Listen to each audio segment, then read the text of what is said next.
New England has such a rich cultural atmosphere to explore, especially for people who love books, libraries, and history. Hello my friends, I'm Kathy. When I think of New England, I pictured brick buildings, historic universities, old bookstores, and rainy afternoons. Unlike many other cities' libraries I've visited that either preserve a completely traditional style or renovate into a fully modern look, I think the New England libraries usually blend the old and new in a really creative way.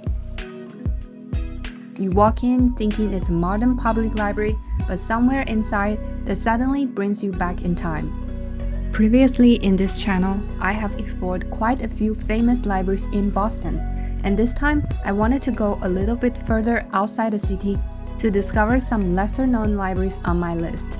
And that's how I end up here, at the Thomas Crane Public Library in Quincy, Massachusetts.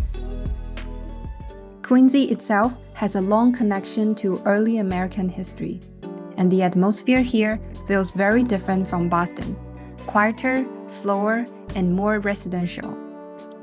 And then, right in the middle of the town, there's this library that almost looks like an old church or a historic university building. The library was originally built in 1882 as a memorial to Thomas Crane, a local businessman whose family donated money to create a public library for the town. At the time, public libraries were just becoming symbols of civic pride across America. The newer side has almost everything you could imagine in a modern public library today. A beautiful atrium, bookstore, teen area, creative spaces, and even a library of things.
The building continued growing alongside Quincy itself. What started as the original stone structure eventually expanded through multiple additions and restorations. What I find most interesting is that you can still physically find those different time periods through this architecture today. As we move further through the building, the atmosphere slowly began to change. The contrast becomes especially noticeable when walking through the corridor that connects the historic reading rooms to the newer additions. The older sections feel intimate and monumental, while the modern spaces feel lighter, quieter, and more functional. One reason the building became so famous is because it was designed by Henry Hobson Richardson, one of the most influential American architects of the 19th century. And once inside, that atmosphere changes completely. The warm lighting, dark wood, textured stone, and quiet reading rooms make the whole space feel incredibly cozy and reflective.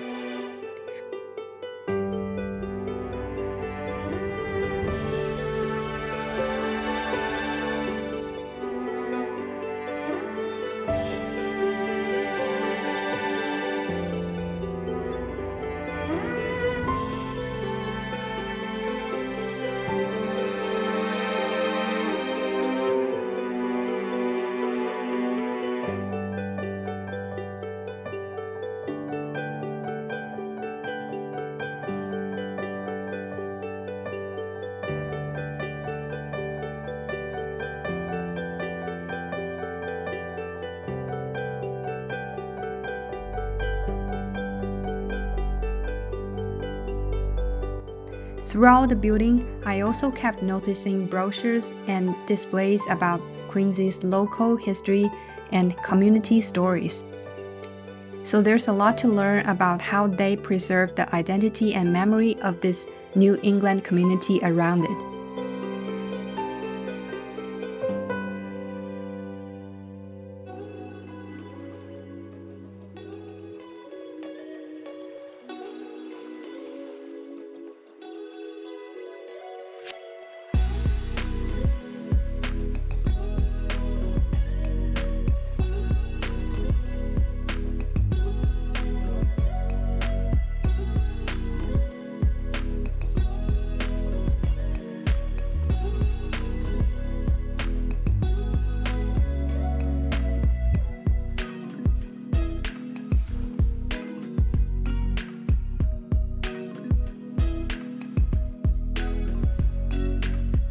One of my favorite details was the stained glass throughout the library.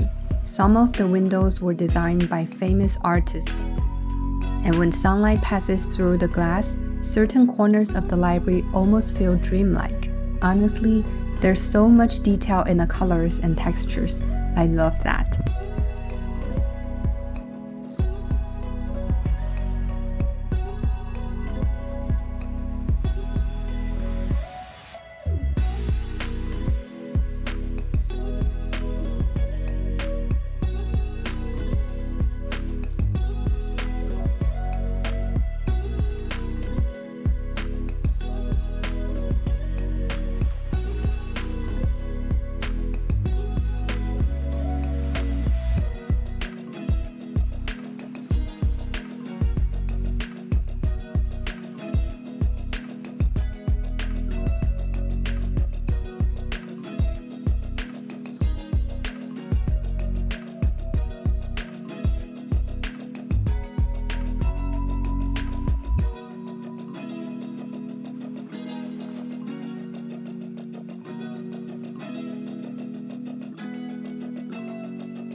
That's about it for this beautiful library here in New England.